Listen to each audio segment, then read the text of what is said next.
सभी को जय मसीह की। हम परमेश्वर का धन्यवाद करते हैं इस समय के लिए। परमेश्वर ने हमें अब तक संभाल के रखा। आइए हम भजन संहिता 32 पढ़ेंगे। क्षमा प्राप्ति की आशीष। क्या ही धन्य है वह जिसका अपराध क्षमा किया गया और जिसका पाप ढांपा गया हो। क्या ही धन्य है वह मनुष्य जिसके अधर्म का यहोवा लेखा न ले और जिसकी आत्मा में कपट न हो।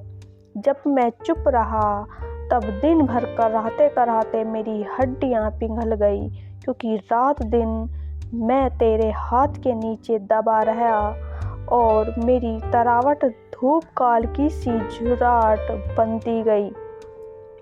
जब मैंने अपना पाप तुझ पर प्रगट किया और अपना अधर्म न छिपाया और कहा मैं यहोवा के सामने अपने अपराधों को मान लूँगा, तब तूने मेरे अधर्म और पाप को क्षमा कर दिया। इस कारण हर एक भक्त तुझसे ऐसे समय में प्रार्थना करे जब कि तू मिल सकता है।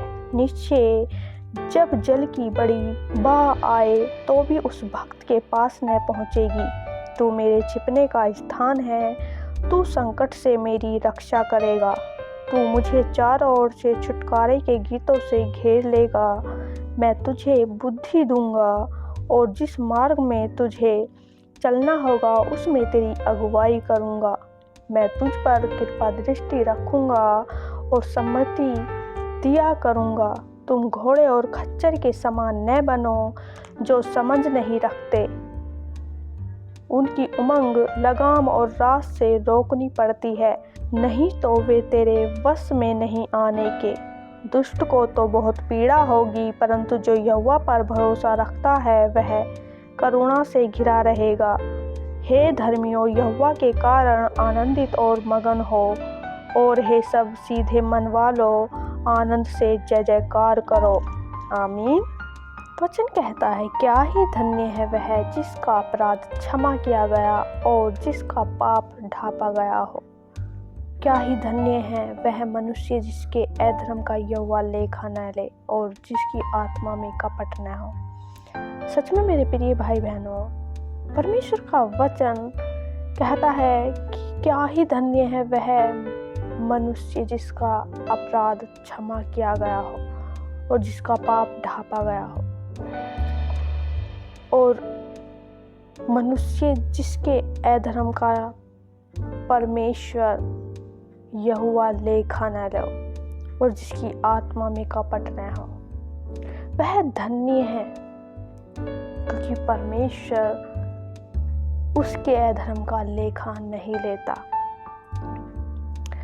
आयत 3 में लिखा है, जब मैं चुप रहा तब दिन भर कराहते कराहते मेरी हड्डियां पिघल गई, क्योंकि रात दिन मैं तेरे हाथ के नीचे दबा रहा और मेरी तरावट धूप काल की सी झुर्राहट बनती गई। सच में मेरे प्रिय भाई बहनों, जब मैं चुप रहा तब दिन भर कराहते कराहते मेरी हड्डियां गल गई, क्योंकि रात दिन मैं तेरे हाथ के नीचे दबा रहा।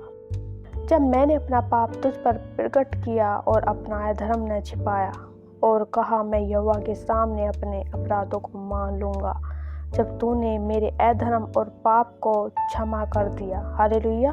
सच में मेरे प्रिय भाई बहनों, जो भी है हमारे मन में ऐसी बात है जो हम किसी से नहीं कह सकते और हमें लगता है कि ये हमारे जीवन में पाप है, तो परमेश्वर के सामने उन बातों को रख दीजिए।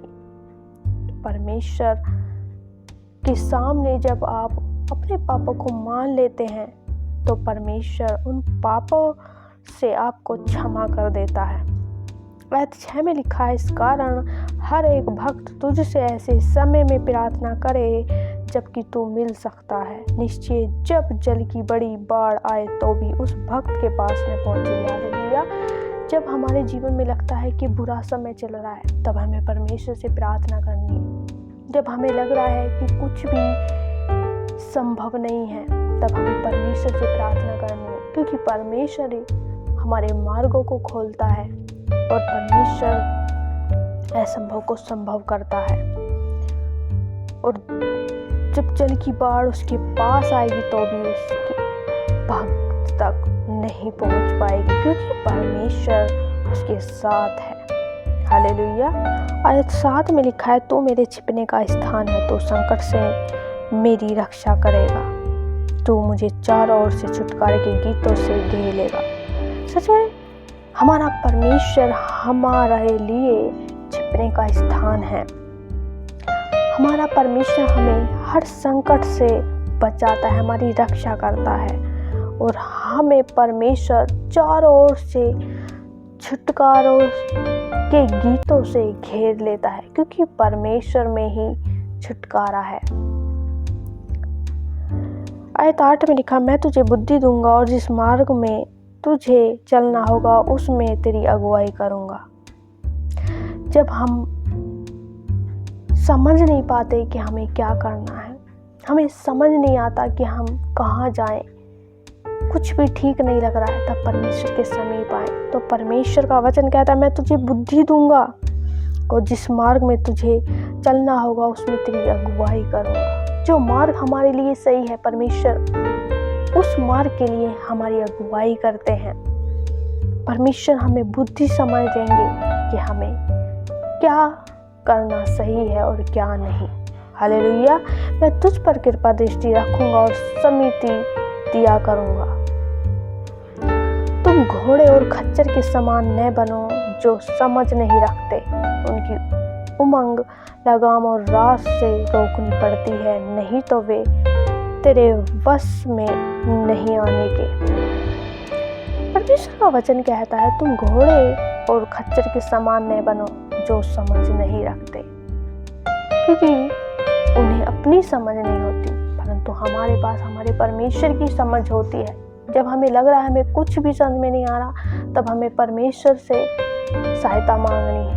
परमेश्वर हमें समझ देगा और हमारी अगुवाई करेगा, हमें बुद्धि से भरेगा। हालेलुया। आयत 10 में लिखा है, दुष्ट को तो बहुत पीड़ा होगी, परंतु जो यहोवा पर भरोसा रखता है वह करुणा से घिरा रहेगा।